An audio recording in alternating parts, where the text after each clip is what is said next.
ಅವರ ಖಡಕ್ ಮಾತುಗಳು, ನೇರ ನುಡಿ ಹಾಗೇನೆ ದಿಟ್ಟತನ. ಎಸ್, ಮೊನ್ನೆ ಅಷ್ಟೇ ಡಿಸಿ ಮಂಜುನಾಥ್ ಅವರು ಅಂದ್ರೆ ಬೆಂಗಳೂರು ನಗರದ ಡಿಸಿ ಆಗಿದ್ದ ಮಂಜುನಾಥ್ 5 ಲಕ್ಷ ಲಂಚ ಪಡೆಯುವಾಗ ರೆಡ್ ಹ್ಯಾಂಡ್ ಆಗಿ ಸಿಕ್ಕಿಬಿದ್ದಿದ್ರು. ಎಸಿಬಿ ರೈಡ್ ನಲ್ಲಿ ಅವರು ಸಿಕ್ಕಿಬಿದ್ರು. ಇದಾದ ಮೇಲೆ ಎಸಿಬಿ ರೇಡ್ ಆದ್ಮೇಲೂ ಕೂಡ ಅವರನ್ನ ಅರೆಸ್ಟ್ ಮಾಡಿರಲಿಲ್ಲ. ಅವರನ್ನ ರಕ್ಷಣೆ ಮಾಡೋ ಕೆಲಸವನ್ನ ಎಸಿಬಿ ಮಾಡ್ತಾ ಇದೆ ಅನ್ನುವಂತ ಆರೋಪ ಕೇಳಿ ಬರ್ತಾ ಇತ್ತು. ಈ ವಿಚಾರಕ್ಕೆ ಸಂಬಂಧಪಟ್ಟ ಹಾಗೆ ವಿಚಾರಣೆಯ ಅರ್ಜಿಯನ್ನ ಕೈಗೆತ್ತಿಕೊಂಡ HP ಸಂದೇಶ್ ಅವರು ಎಸಿಬಿ ಹಾಗೇನೆ ಎಡಿಜಿಪಿ ಅಧಿಕಾರಿಗಳಿಗೆ ನೇರವಾಗಿ ತರಾಟೆಗೆ ತೆಗೆದುಕೊಂಡ್ರು. ಎಡಿಜಿಪಿ ಸೀಮಂತ್ ಕುಮಾರ್ ಸಿಂಗ್ ಅವರ ಮೇಲೂ ಕೂಡ ಸಾಕಷ್ಟು ತರಾಟೆ ತೆಗೆದುಕೊಂಡ್ರು.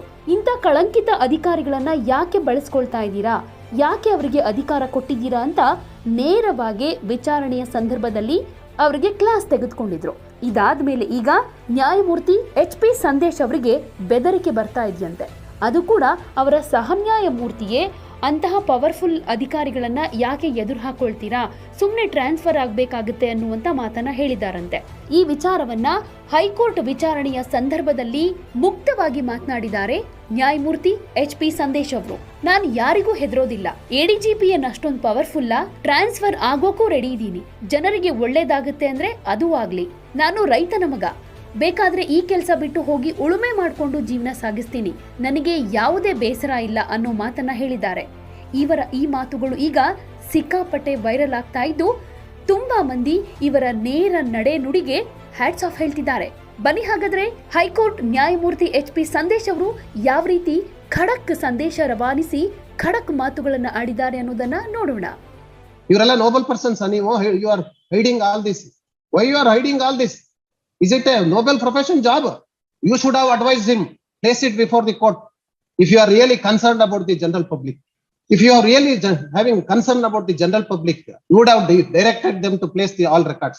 Now you are not placing any records. I will pass an order. Nimge ಏನು instructions ಇದೆಯೋ ಗೊತ್ತಿಲ್ಲ, ಯಾರಿಂದ instructions ಇದೆಯೋ ಗೊತ್ತಿಲ್ಲ. I will record regarding even threat also. It is my duty to protect the independence of judiciary also. I am not affiliated to any political party.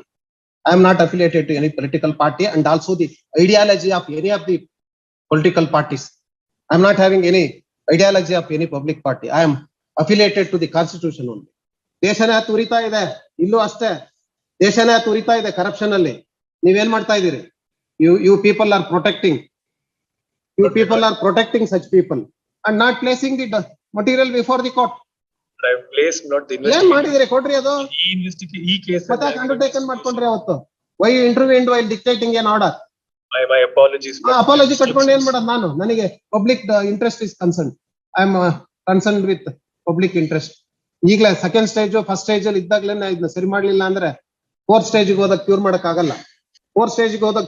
ಆಗಲ್ಲ. Entire ಸೊಸೈಟಿನ ಆವರಿಸ್ಕೊಂಡ್ಬಿಡ್ತದೆ. Transfer ಮಾಡ್ರೆ ನಾನೇನ್ ಎಲ್ಗೂ ಹೋಗಲ್ಲ. ನಾನು ರೈತನ ಮಗ, ನಮ್ಮ ಅಪ್ಪ ಹಾಕಿದ 4 ಎಕರೆ ಜಾಗ ಇದೆ, ಗದ್ದೆ ಉಳ್ತೀನಿ. ಬಟ್ ಈ ತರದ ಕೆಲಸ ಮಾಡೋದಿಲ್ಲ. ಗದ್ದೆ ಹೊತ್ತು 4 ಜನಕ್ಕೆ ಅನ್ನ ಕೊಡ್ತೀನಿ. ಈ ತರದ ಕೆಲಸನ ಮಾಡೋದಿಲ್ಲ. Even an instance of transferring of a judge from this place to some other place also. Whatever the word he spoken with me, I will extract in the order itself. If having guts to transfer the judge, transfer in first. Rogor ಇದು cancer ಎಲ್ಲ ಕಡೆ ಆವರಿಸ್ಕೊಳ್ತಾ ಇದೆ. ಈಗಾಗಲೇ second stage, third fourth ಹೋದ್ರೆ ಅನ್ಕ್ಯೂರಬಲ್ cancer.